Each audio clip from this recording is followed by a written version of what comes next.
Salut à tous, je suis ravie de vous retrouver. Ça fait un petit moment que j'ai pas pu filmer parce que j'ai eu un déménagement entre temps et là je viens à peine de déménager ce week-end, donc voilà, j'ai pas eu trop le temps de filmer. Donc je me suis dit pourquoi pas vous faire une vidéo pour rattraper le coup. Donc je me suis dit que comme j'ai pas eu du tout le temps de filmer une vidéo sur les séries estivales qui sont sorties, voilà, je me suis dit pourquoi pas vous faire une vidéo sur deux séries en particulier que j'ai eu le temps de regarder. Donc ce sont deux séries, deux ambiances différentes. Il y en a une, c'est une série comédie dramatique et l'autre c'est une série thriller, drame, un peu dark. Voilà, donc les séries estivales c'est quoi? Ce sont des séries qui sortent généralement en juillet et août et qui sont censées se terminer courant septembre avant la reprise des séries. Alors je suis désolée d'avance s'il y a du bruit, ma foi j'ai des voisins assez bruyants, mais on va faire avec. Donc du coup, The Bold Type, c'est la première série que j'ai sélectionnée, c'est la série donc comédie dramatique. On va commencer par le côté joyeux. Cette série, elle est sortie le 21 juin sur la chaîne Freeform et elle s'est terminée le 6 septembre, donc voilà, juste avant la reprise à peu près des séries. Donc c'est parfait. Et c'est donc une série qui est composée de 10 épisodes et qui relate l'histoire de trois New-Yorkaises qui travaillent pour un magazine féminin qui s'appelle Scarlett. Et donc du coup on y découvre un peu leur vie, que ce soit personnelle ou professionnelle, leurs collègues, leur histoire d'amour, etc. Donc il y en a beaucoup qui comparent cette série à Sex and the City en version moderne.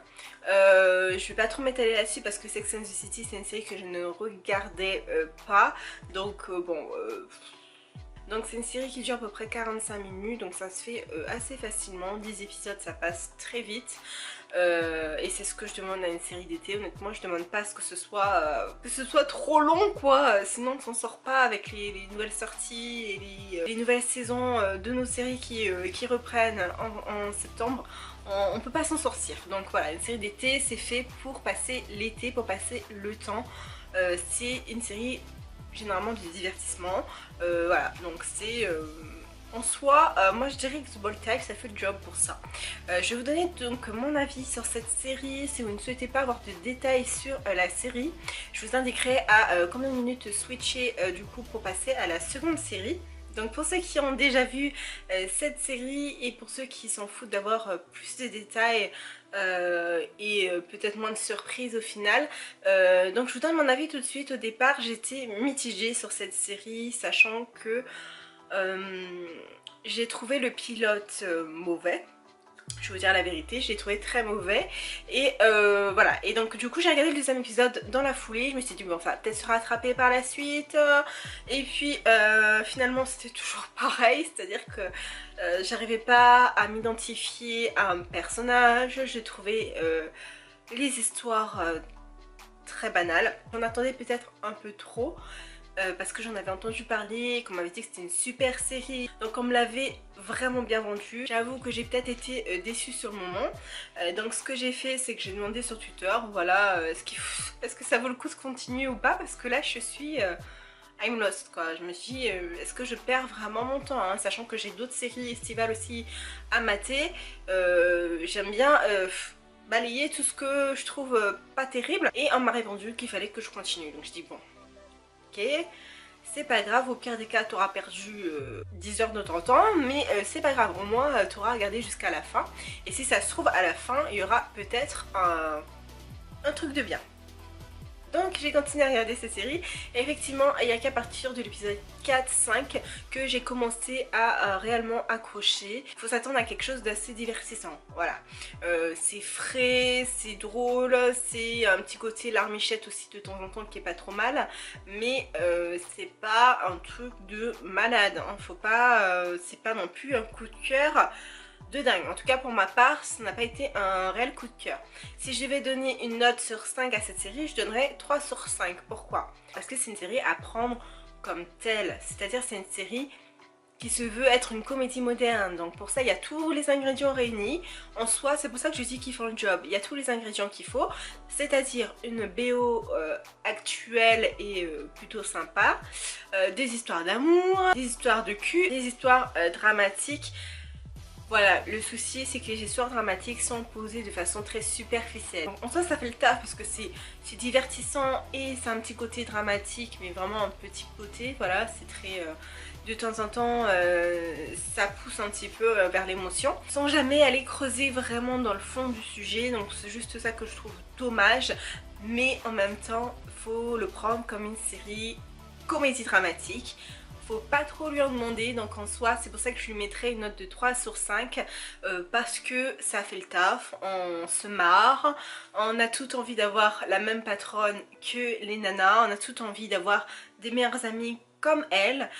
Voilà, c'est une série fraîche, divertissante. Si on se met dans sa tête que c'est une série d'été et vraiment une série juste de divertissement, il n'y a pas de souci, moi je donne une note de 3 sur 5. Je pourrais pas mettre au-dessus parce que, comme je vous ai dit, les sujets traités sont assez superficiels. On traite plein de sujets épisode par épisode et on a l'impression que c'est tout est facile, tout est facilement digéré. Enfin, c'est juste là pour mettre des points d'alerte aux téléspectateurs. Ils disent attendez, regardez, il n'y a pas que du beau partout, regardez, il y a ça aussi, il y a ça aussi. De plus, j'ai trouvé la fin vraiment bien. Honnêtement, j'ai adoré le final de la série, donc ça me laisse sur une bonne note. Et d'ailleurs, la série a été renouvelée pour une saison 2 et une saison 3. Voilà. On passe maintenant à la série thriller drame. Et là, c'est une série que j'ai kiffé. C'est une série qui s'appelle The Sinner, qui est sortie le 2 août sur la chaîne USA Network. Et le dernier épisode est sorti il n'y a pas longtemps, le 21 septembre. C'est une série qui est composée de 8 épisodes, d'un format de 45 minutes, 50 minutes, donc ça se regarde aussi très bien. Donc si vous êtes du genre à binge-watcher les séries, allez-y. Allez-y les yeux fermés. 8 épisodes de 45 minutes, ça se fait très vite. Alors, de quoi parle The Sinner? Donc le synopsis c'est simple, c'est une jeune mère de famille qui pète un boulon comme ça en public et donc qui commet un acte de grande violence. Donc s'ensuit une enquête avec un enquêteur en particulier qui veut à tout prix savoir d'où est venue cette rage soudaine et pourquoi elle a commis cet acte. Et donc voilà, cette enquête va révéler de lourds secrets sur le passé de la jeune femme qui est jouée donc par Jessica Biel. Jessica Biel, je l'ai trouvée assez hésitante au démarrage et par la suite tout au long des épisodes j'ai top, franchement rien à dire. Pour les jeunes femmes qui hésiteraient encore à regarder cette série, j'ai un petit argument de choc, c'est qu'il y a le sosie de Jon Snow dans cette série, honnêtement. Donc c'est l'acteur Christopher Abbott. Et honnêtement, mais c'est la copie conforme de Jon Snow. Au départ, j'ai vraiment cru que c'était lui, donc j'ai été regarder le casting. Et là, je me suis rendu compte que non, pas du tout. Mais au départ, franchement, ça surprend. Et on a l'impression que c'est Kit Harington qui joue. Il n'est pas du tout déplaisant, hein. Sosie ou pas, l'acteur a juste un charme de ouf. Donc là, je parle aux gonzesses, hein, de vous à moi. L'acteur a juste un charme de ouf. Donc voilà, juste pour ça, petit argument, même si on le voit pas non plus tout le temps. Mais petit argument, juste pour ça, matez la série. Blague à part, donc du coup je vais vous donner mon avis. Pareil, si vous souhaitez pas regarder mon avis, switchez vers la fin de la vidéo. Puisque je vais vous parler aussi d'autres séries estivales que j'ai regardées, celles que j'ai pas continuées, celles que j'ai continuées, que j'ai aimées, que j'ai pas aimées, bref. Allez jusqu'à la fin de la vidéo si vous ne souhaitez pas donc voir mon avis sur The Sinner. Je précise que c'est un avis sans spoiler, mais je sais qu'il y a des personnes qui n'aiment pas avoir même des détails simples et qui préfèrent tout découvrir par eux-mêmes, et ce que je comprends tout à fait. Donc voilà pourquoi j'ai décidé de procéder de cette manière-là, parce que je me rends compte que moi, si je regardais ma vidéo par exemple et que j'aurais fortement envie de regarder par exemple une série que je mentionne, il y a quand même des sacrés détails que je donne, donc voilà, je préfère vous prévenir d'avance. Pour les autres, alors mon avis sur cette série est simple. C'est une série qui nous rend très vite accro, déjà juste par sa BO. Il y a une musique en particulier dans la série qui passe et je vous jure que vous l'avez encore dans la tête même après visionnage. C'est une musique qui vous reste dans la tête, qui vous hante quoi. Tout est minutieusement bien calibré dans cette série, honnêtement. Rien n'est laissé au hasard. Et surtout ce qui est hyper intéressant, c'est que le dénouement final est impossible à deviner d'avance. Mais quand je vous dis ça, mais je vous lance au défi franchement de deviner au bout de 2 épisodes ce qui s'est réellement passé. vous allez jamais pouvoir deviner. Si vous regardez pas la série en intégralité, vous allez jamais comprendre exactement le fin fond de l'histoire parce que, je vous dis, tout est minutieusement calibré. Donc c'est comme si qu'ils nous jetaient des petites miettes comme ça, épisode par épisode, et à la fin, au dernier épisode, ils vous sortent la baguette entière, quoi. Et vous la prenez en pleine gueule comme ça. D'accord, ok. Ouais, choquant cette série. Je veux dire que c'est vraiment un vrai bazar. C'est comme un puzzle avec plein de pièces à rassembler. Vous avez plein de choses qui vous sont données, plein d'infos, plein de scènes, plein de machins. Et comment rassembler tout ça? Dans quel ordre? Voilà. Tout ça, c'est un vrai boulot pour le spectateur. Et on a juste envie d'une chose, et c'est ce qui fait que la série rend accro, c'est de savoir la suite, c'est de savoir avoir plus d'infos, plus d'éléments. Au départ, je croyais que c'était une série un peu surnaturelle, je m'attendais à un truc un peu surnaturel, vu comment c'était un peu filmé, etc. Mais non, tout est réaliste, donc c'est ce qui est vraiment chouette, c'est que c'est une histoire qui peut être totalement crédible, et c'est une histoire qui est glauque à souhait. Très dark, si vous aimez les trucs glauques, franchement allez-y, moi j'ai été servie, j'ai kiffé ma race. Mais quand je vous dis glauque, c'est que c'est des fois limite malsain, quoi, donc faut vraiment pousser le vice dans votre tête, faut vraiment avoir l'esprit très ouvert, on va dire, pour aimer cette série. Mais dans tous les cas, moi ce que je vous conseille, c'est que si vous voulez démarrer cette série, regardez-la jusqu'à la fin. Ça ne sert strictement à rien de vous arrêter à la moitié de la saison, parce que vous aurez perdu votre temps, tout simplement. Vous aurez perdu votre temps, vous n'en saurez pas plus. Si vous commencez, finissez là, quoi, j'ai envie de dire, sinon la commencez pas du tout. Donc ouais, moi cette série je la mettrais dans mon gros coup de cœur des séries estivales. Si je devais donner une note aussi, je mettrais 4 sur 5 parce que je trouvais ça hyper bien. Quelques lenteurs forcément, mais l'ensemble était chouette et j'ai adoré. Et franchement, c'est une saison 2. Je ne pense pas que ce sera la même histoire, mais s'il y a une saison 2 avec une nouvelle histoire, etc. Puisque moi l'enquête est terminée dans la saison 1. Mais s'il y a une saison 2 avec une nouvelle enquête, etc., je regarderai pour sûr l'été prochain. Donc voilà les deux séries que je vous ai sélectionnées. En autre série estivale, très rapidement, en 1 minute, je vais vous donner mon avis sur les autres séries qui sont passées cet été. Il y en a beaucoup que j'ai switché, enfin que j'ai abandonné parce que ça m'intéressait absolument pas. Donc déjà, première chose, je voulais vous parler de Close. Close, c'est une série à regarder, c'est très drôle. J'ai peut-être été influencée par le fait que y ait Denise Humphrey dedans. Pour Secret d'Espace, c'est la policière qui a joué dans Scream Queens que j'ai adoré et que j'avais juste hâte de revoir dans un autre programme, dans un autre format. Et elle est resplendissante dans cette série, elle est au top. Donc elle a son petit girls band en fait, elle tient un salon de beauté, enfin un salon de manicure et de beauté tout simplement en Floride et du coup s'ensuit des histoires assez sympathiques, un peu à la... ouais, il y a beaucoup qui disent que ça ressemble à Breaking Bad. J'irai pas contre ce sens là, mais je dirais pas non plus que c'est ça quoi. Mais c'est vrai qu'il y a des petites notes Breaking Bad, le fait qu'elle veuille monter un business, le fait qu'on retrouve dedans un acteur de Breaking Bad, tout ça fait un peu penser à Breaking Bad.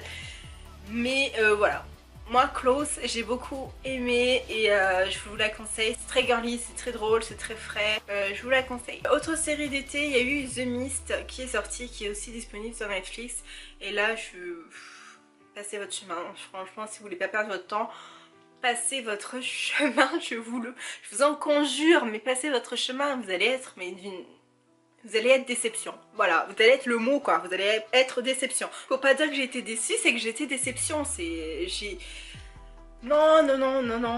non mais faites pas ça quoi, faites pas ça. Je pensais que ça allait être une série très cool, parce que j'aime bien les trucs un peu surnaturels, etc. Je m'attendais à vachement mieux, j'ai abandonné au bout du 3e ou 4e épisode je crois, et après j'ai dit on laisse tomber, il s'y passe rien, c'est mou à souhait, c'est... non, déception quoi, c'est le mot. Ensuite il y a eu aussi une série horreur qui est sortie, c'est Room 104. Enfin, je le dis en français là parce que j'ai pas envie de mal prononcer. 104. J'ai abandonné aussi, pareil, à partir de l'épisode 3 ou 4, je sais plus. Moi j'aime bien... j'aime bien. Moi je dis que voilà, pour vraiment mesurer l'intensité d'une série, il faut au moins regarder 3 épisodes. Et si ça m'intéresse pas, je passe à autre chose, voilà. Et puis ça a été le cas pour cette série. Je trouvais le concept hyper original. L'épisode 1 était hyper sympathique. Et après, l'épisode 2, l'épisode 3. Et je crois bien que j'ai regardé le 4 aussi. J'ai forcé, hein, mais non, franchement, non, c'est vraiment pas terrible. Après, libre choix à vous hein, de regarder ou non.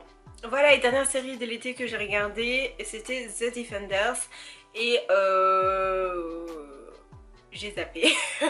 J'ai zappé parce que déjà ouais, c'est un peu chaud à comprendre étant donné que je n'ai jamais regardé les séries originales des personnages. Donc c'est un petit peu chaud de se mettre dans le bain et d'imaginer ce qui s'est passé avant. Mais mis à part ça, franchement, ça va. Ça encore, c'était juste un problème minime. Mis à part ça, j'ai trouvé le rythme trop lent. Je pensais que ça allait être une saison explosive et qu'il allait y avoir plein d'actions, plein de choses, etc. Et je me rends compte qu'au bout de 3 épisodes, c'est toujours aussi platonique. Et donc du coup, j'ai dit non, je zappe. Voilà, c'est tout pour cette vidéo. J'espère que ça vous a plu. N'hésitez pas à me mettre un petit pouce. Si jamais vous avez kiffé, n'hésitez pas à me dire vous quelles sont vos séries d'été que vous avez aimées. Et si d'ailleurs il y en a que j'ai pas mentionné dans cette vidéo, je serais ravie d'en prendre connaissance et de les mater. N'hésitez pas à mettre un petit commentaire, ça fait aussi... ça fait plaisir, on peut discuter tranquillement, pépère, de séries, sans se prendre la tête. Parce que comme je dis, les goûts et les couleurs, honnêtement, il y a des choses que je peux aimer, d'autres choses que vous allez détester et inversement. Donc ce qui est bien aussi, c'est d'échanger sur certains sujets et puis avec les idiots qui changent pas d'avis. Honnêtement, il y a tellement de séries avec lesquelles j'ai mal commencé et que j'ai bien terminé que voilà.